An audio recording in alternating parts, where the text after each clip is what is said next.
रात का समय था। उस घने जंगल में चारों ओर गहरा सन्नाटा फैला हुआ था।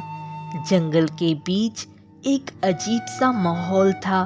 पेड़ों पर बैठी उल्लुओं की रहस्यमयी आवाजें गूंज रही थी। हवा में एक अजीब सी गूंज फैली हुई थी और जमीन पर हल्की हल्की धुंध फैली थी। घने पेड़ों के बीच एक तांत्रिक आग के सामने बैठा हुआ था। उसके सामने एक लोहे का पिंजरा रखा था जिसमें एक सुंदर लेकिन उदास तोता कैद था। तांत्रिक धीमी आवाज में कुछ अज्ञात मंत्र पढ़ रहा था। कुछ देर मंत्र पढ़ने के बाद उसने आंखें खोली और तोते की ओर देखकर बोला, अब बस, अब मुझे केवल एक बलि और चाहिए। उसके बाद मुझ में रूप बदलने की शक्ति आ जाएगी और फिर तू जानता है मैं क्या करने वाला हूँ। तोते की आंखों में भय और दुख उतर आया। उसकी आंखों से आंसू टपकने लगे। वह कांपती आवाज में बोला, तुम बहुत गलत कर रहे हो। तुम्हें ऐसा नहीं करना चाहिए। तुमने मेरी आंखों के सामने न जाने कितने निर्दोष लोगों की बलि चढ़ा दी और मैं चुपचाप देखता रहा। तांत्रिक का चेहरा एकदम कठोर हो गया। वह गुस्से में आंखें लाल करते हुए बोला, तू कर भी क्या सकता है? शायद तू भूल गया कि आज तेरी भी बलि चढ़ेगी। तू भी मेरी तंत्र क्रिया का हिस्सा है। मुझे छोड़ दो, मुझे छोड़ दो। मेरे परिवार वाले मुझे याद कर रहे होंगे। मैं विचित्र जंगल का सबसे लोकप्रिय तोता हूँ। तांत्रिक जोर से हंसने लगा। उसकी हंसी इतनी डरावनी थी कि जंगल के पक्षी सहम गए। वह तोते के करीब जाकर बोला, इसी कारण तो तुझे विचित्र जंगल से पकड़कर यहाँ लाया हूँ। तेरी जादुई शक्तियाँ मैं पहले ही छीन चुका हूँ। मुझे ऐसा ही तोता चाहिए था जो इंसानों की तरह बोल सके और जादू भी जानता हो। इतना कहकर तांत्रिक पिंजरे की ओर बढ़ने लगा। अचानक तोते की आंखों से रंग बिरंगी रोशनी निकलने लगी। रोशनी पिंजरे के ताले पर पड़ते ही वह खुल गया। ये कैसे हुआ? मैंने तो तेरी सारी जादुई शक्तियां छीन ली थी, फिर तूने पिंजरा कैसे खोल दिया? तोता हवा में उड़ने लगा। उसकी आवाज गूंज उठी, कुछ शक्तियां कोई नहीं छीन सकता। इतना कहकर तोता अंधेरे में ओझल हो गया। जा, दुनिया के किसी भी कोने में चला जा, पर मैं तुझे अब किसी भी कीमत पर नहीं छोड़ूंगा। अचानक वहां काला धुआं फैलने लगा। धुएं के बीच से एक विशाल काय राक्षस प्रकट हो गया। उसकी आंखों से गुस्से की ज्वाला फूट रही थी। राक्षस कुर्राते हुए बोला, तांत्रिक, आज रात तूने मुझे वचन दिया था कि विचित्र जंगल के जादुई तोते की बलि देगा। मैं बलि देने ही वाला था, लेकिन वह तोता भाग गया। मूर्ख, वो एक बोलने वाला तोता है। अगर उसने तेरा भेद खोल दिया तो तू अपने मकसद में कभी कामयाब नहीं हो पाएगा।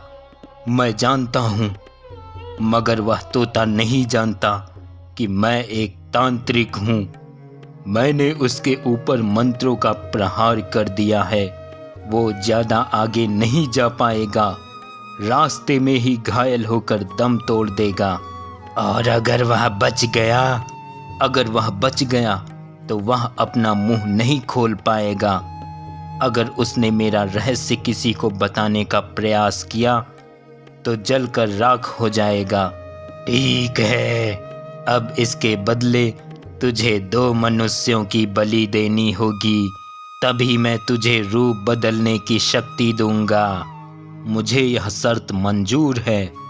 राक्षस एक क्रूर हंसी हंसता हुआ गायब हो गया। तांत्रिक की आंखों में एक शैतानी चमक आ गई। इस घटना के 2 दिन बाद केशव नगर राज्य का हरियापुर गांव में मातम पसरा हुआ था। हर कोई डरा हुआ था। गांव के मुखिया एक पुराने वृक्ष के नीचे बैठे हुए थे। उनके चारों ओर गांव के लोग जमा थे। माहौल गंभीर था। तभी गांव का एक युवक मोहन क्रोध में उठ खड़ा होता हुआ बोला, आखिर यह सब कब तक चलेगा मुखिया जी? मैं भी यही सोच रहा हूँ मोहन, लेकिन सोचने से कुछ नहीं होगा। हरियापुर के ना जाने कितने युवक गायब हो चुके हैं। अब आप किसका इंतजार कर रहे हैं? मोहन, मैंने अपनी ओर से बहुत पता लगाने की कोशिश की, लेकिन कुछ भी हासिल नहीं हुआ। मेरी समझ में नहीं आ रहा कि यह सब कौन कर रहा है। तुम जानते हुए भी अनजान बन रहे हो मुखिया जी। मैंने तुम्हें कितनी बार बताया है कि उस रात मैंने बलिया की दिल दहला देने वाली चीख सुनी थी। बलिया 1 दिन पहले ही गायब हुआ था। क्या तुमने बलिया की चीख सुनी थी? हाँ, और यह सब जंगल में हो रहा है। गांव के लकड़हारे डर के कारण जंगल जाना छोड़ चुके हैं। अब कुछ कीजिए, नहीं तो पूरा गांव खत्म हो जाएगा। मुखिया सोच में पड़ गया। कुछ देर बाद वह गहरी सांस लेता हुआ उठ खड़ा हुआ। अब और इंतजार नहीं करूंगा। मैं आज ही महाराज से मिलूंगा। मुखिया गांव की सीमा पार करके केशव नगर के राजमहल की ओर बढ़ गया। कुछ समय बाद वह महल में प्रवेश कर गया, जहां राजा विक्रम अपने मंत्री जगन्नाथ के साथ बैठा था। महाराज, महाराज, हरियापुर गांव को आपकी सहायता की सख्त आवश्यकता है। लेकिन तुम कौन हो? मैं हरियापुर गांव का मुखिया हूँ। महाराज, हमारे गांव के युवक लगातार गायब हो रहे हैं और हमें शक है कि जंगल में कुछ भयावह घट रहा है। राजा विक्रम और मंत्री जगन्नाथ एक दूसरे की ओर देखने लगे। उनके चेहरे पर चिंता की लकीरें उभर आईं। महाराज, मुखिया ने जो बात बताई वह अत्यंत चिंताजनक है। राज्य के किसी भी भाग में इस प्रकार से युवकों का अचानक लापता हो जाना शुभ संकेत नहीं है। सही कह रहे हो जगन्नाथ, हमें इस मामले की गहराई से जांच करनी होगी। महाराज, हमें अपने गुप्तचरों को इस कार्य में नहीं लगाना चाहिए। अगर मुखिया सच कह रहा है तो यह कोई साधारण घटना नहीं हो सकती। उचित सुझाव है मंत्री, हमें पहले सत्यता की पुष्टि करनी होगी। महल के एक सैनिक को संकेत देते हुए बोला, तुरंत मुखिया के साथ हरियापुर गांव जाओ और पता लगाओ कि मुखिया की बात कितनी सत्य है। विशेषकर यह देखो कि क्या सच में युवकों का गायब होना कोई रहस्य है या किसी अन्य कारण से वे लापता हो रहे हैं। सैनिक मुखिया के साथ वहां से चला गया। कुछ देर बाद राजा विक्रम अपने कक्ष में चला गया। रानी रुक्मणी राजा को चिंतित देखकर वे व्याकुल हो गईं। महाराज, आप इस प्रकार चिंता में क्यों हैं? क्या कोई गंभीर समस्या उत्पन्न हो गई है? रानी, राज्य के हरियापुर गांव में कई युवक अचानक लापता हो गए हैं। यह हमारे राज्य के लिए अच्छे संकेत नहीं है। यह तो बहुत भयानक समाचार है। क्या यह किसी शत्रु की साजिश हो सकती है? अभी कुछ भी कहना जल्दबाजी होगी। हमने मामले की जांच के लिए सैनिकों को भेजा है। देखते हैं वे क्या समाचार लेकर आते हैं। इतने में दरवाजे पर एक सैनिक और मंत्री जगन्नाथ आ पहुंचे। महाराज, सैनिक वापस आ गया है। उसने जो जानकारी दी है वह हमारे लिए और भी चिंताजनक है। क्या पता चला? सैनिक का कहना है कि मुखिया ने जो कहा था वह सत्य है। हरियापुर गांव से युवक सच में गायब हुए हैं और मोहन नाम के व्यक्ति ने बलिया की चीखें रात के सन्नाटे में सुनी थी। हे ईश्वर, यह तो कोई साधारण घटना नहीं है। उसी समय राजकुमार आदित्य कक्ष में प्रवेश कर गया। पिताजी, मैंने सुना है कि हरियापुर गांव में कई युवक लापता हो गए हैं। क्या यह सत्य है? हाँ पुत्र, यह सत्य है और इसी कारण मैं अत्यंत चिंतित हूँ। पिताजी, मैं स्वयं इस रहस्य की गुत्थी सुलझाने जाऊंगा। हमें यह जानना ही होगा कि आखिर हमारे राज्य के युवक कहाँ जा रहे हैं। आदित्य, तुम्हारे इस साहसिक निर्णय से मुझे अत्यंत प्रसन्नता हुई है। एक राजा बनने से पहले तुम्हारे मन में अपनी प्रजा के प्रति इतनी गहरी संवेदना और कर्तव्य भावना देखना मेरे लिए हर्ष का विषय है। मुझे आपका आशीर्वाद चाहिए पिताजी। मैं सत्य का पता लगाकर ही लौटूंगा। मेरा आशीर्वाद सदैव तुम्हारे साथ है पुत्र। राजकुमार आदित्य घोड़े पर सवार होकर हरियापुर गांव के लिए निकल गया।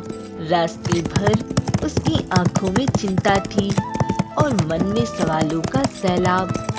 जैसे ही वह गांव पहुंचा तो वहां का मुखिया पहले से ही खड़ा था। राजकुमार आदित्य, आपको देखकर प्रसन्नता हो रही है। देखिए, गांव वाले कितने डरे हुए हैं, लेकिन आपके आगमन से उनकी आंखों में फिर से विश्वास लौट आया है। उन्हें लग रहा है कि अब सब कुछ ठीक हो जाएगा। मैं अपना पूरा प्रयास करूंगा। मुझे उस व्यक्ति से मिलवाओ जिसने लापता युवक की आवाज सुनी थी। कुछ ही क्षणों में मोहन वहां आ पहुंचा। उसकी आंखों में डर और चिंता स्पष्ट झलक रही थी। राजकुमार जी, उस रात मैं अपने खेत में काम कर रहा था, तभी मुझे बलिया की चीख सुनाई दी थी। उसने मदद के लिए पुकारा, लेकिन जब मैं आवाज की दिशा में भागा तब तक सब शांत हो चुका था। बलिया एक दिन पहले ही लापता हुआ था। राजकुमार आदित्य उसकी बात सुनकर गहरी सोच में डूब गया और धीरे से बोला, इसका मतलब जंगल में कुछ ऐसा है जो बड़ा ही रहस्यमयी है। मुझे वहां जाना होगा। मुखिया के चेहरे पर डर साफ नजर आने लगा। वह तुरंत राजकुमार को रोकने की कोशिश करते हुए बोला, राजकुमार जी, आप अकेले जंगल मत जाइए। अगर आपको वहां जाना ही है तो कुछ सैनिकों को अपने साथ ले जाइए। राजकुमार आदित्य की आंखों में तीव्रता आ गई। वह गुस्से से मुखिया की ओर देखकर बोला, क्या तुम्हें मेरे आगे पीछे कोई सैनिक दिखाई दे रहे हैं? नहीं राजकुमार, क्योंकि मैंने उन्हें जानबूझकर नहीं लाया। मैं छोटे मोटे मामलों में सैनिकों को परेशान नहीं करता। इस रहस्य की गुत्थी मैं खुद सुलझाऊंगा।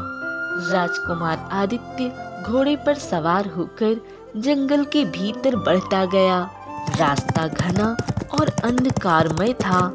जंगल में हल्का हल्का कोहरा छाने लगा। चारों ओर अजीब सी शांति थी।